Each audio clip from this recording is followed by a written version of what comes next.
Okay, so we're going to be talking about linear transformation. So a linear transformation is some map that we're going to have. It's basically going to take, we're going to input some vectors, and it's going to output some vectors.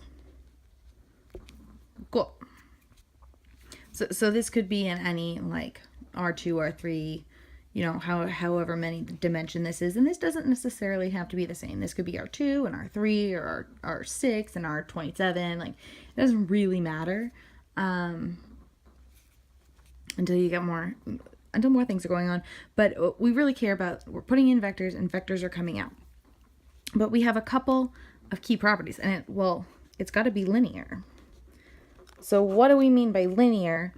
And we were talking about this before, is we're sort of multiplying by constants, multiplying by scalars, and adding, right? So we better be able to multiply by scalars. We better be able to add vectors, right? Okay, so if I give you some map, so I give you like T of V. I give this to you. This is equal to something that I give you. How do we check if it's a linear transformation? Well, we're gonna check a couple of things. We're gonna check. Well, we're gonna take V, and we're gonna add it to, and we're gonna take U, and we're gonna say, hey, does that equal V plus U? Are these things true? Are these things equal? I mean, you can start here and go here, or start here and go here. It doesn't really matter which way you go. We're also going to check, I'm going to take A, where A is some scalar, and I'm going to say, hey, is that the same thing as this?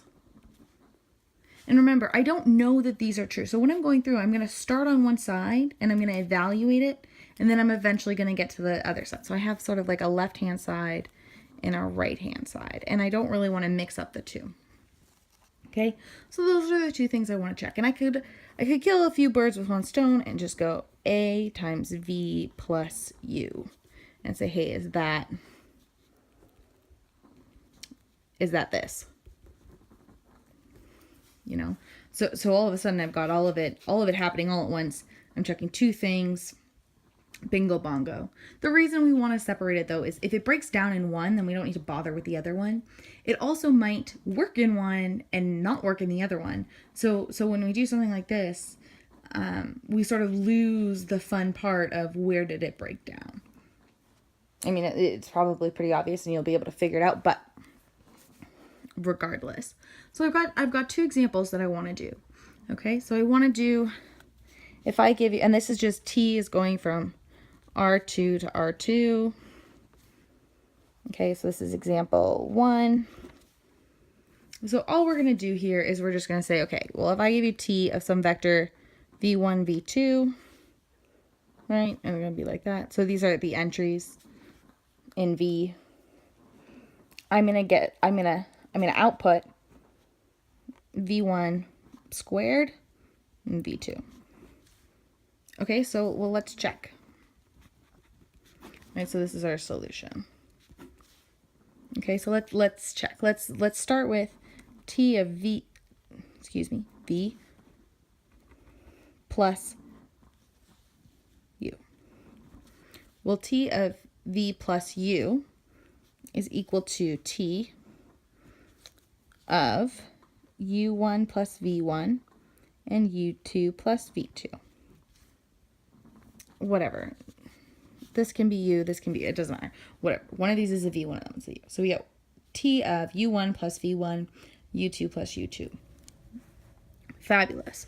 Okay, well, using this rule, I'm going to take the top guy and I'm just going to square it. So I get U1 plus V1 all squared, and I leave the bottom guy alone. So I'm left with this. This is my final answer. Okay, well, we want to check the left hand and right side. So we just did the right side. So let's check the left side. So we want T of U plus T of V. Well, T of U, again, from our rule over here, just gives me U1 squared and U2 in the bottom, plus V1 squared and V2 in the bottom. So if I do vector addition on these little buggers, I'm going to get u1 squared plus v2 squared and u2 plus v2 in the bottom. Okay, this is very important. These two are not the same.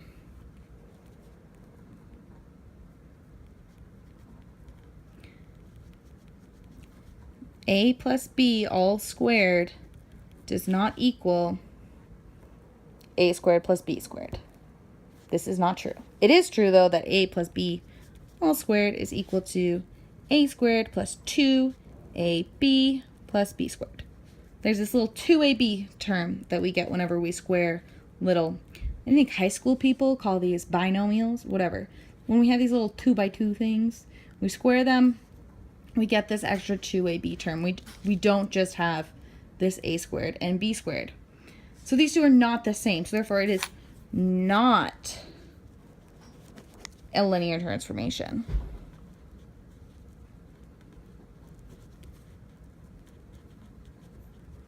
Okay? It's not a linear transformation. We had to check these two things. It failed, not the same. So we're done. Okay.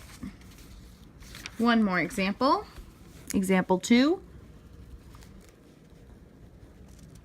Where am I writing? Example 2. All right, so I have t of v1, v2. And I'm going to say this time that it's v1 plus v2 in the top guy and v2 left alone in the bottom. Cool. All right, let's go through. Let's test it. So check. Let's do t of u plus v. Cool.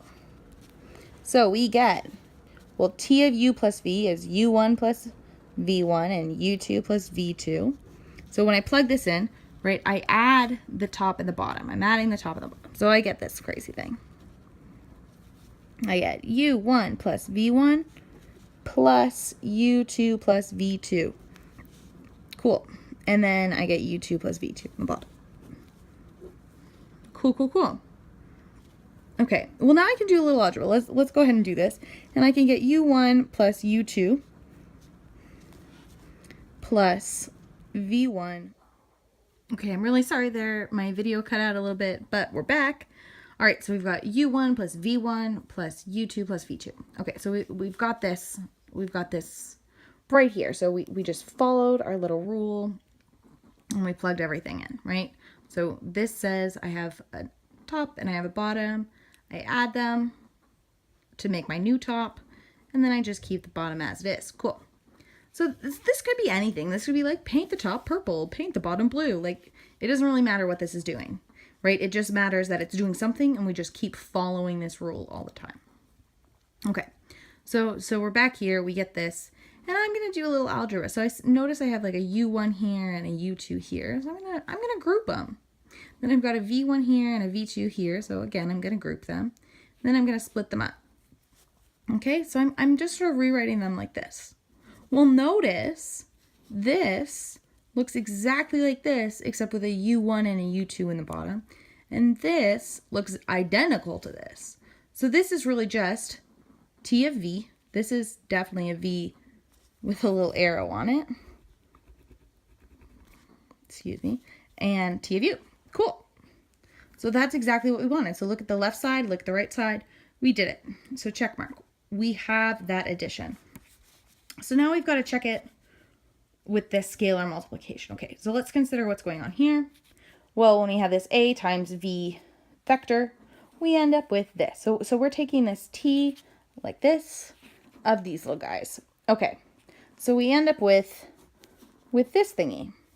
All right, well, let's check out what's going on here. Well, I can factor that a out of the top, right? Do you agree? And I can factor it out of the bottom, right? Because there's nothing to factor, it's just right there. I can just add some brackets because I feel like it. And I factored it out at the top, and it looks like this. Well, notice that's the same thing as multiplying my entire vector, v1 plus v2, with this a out front. It's the same thing, right? This is exactly how we did it here. This is exactly how scalar and vector multiplication works. Or vector, scalar, whatever. Multiplication. Okay. So now we have this. Well, what is this? Well, this is just a t of v. Well, that's exactly what we wanted. Cool. So we did it. So this guy is therefore t of v is a linear transformation. Woohoo!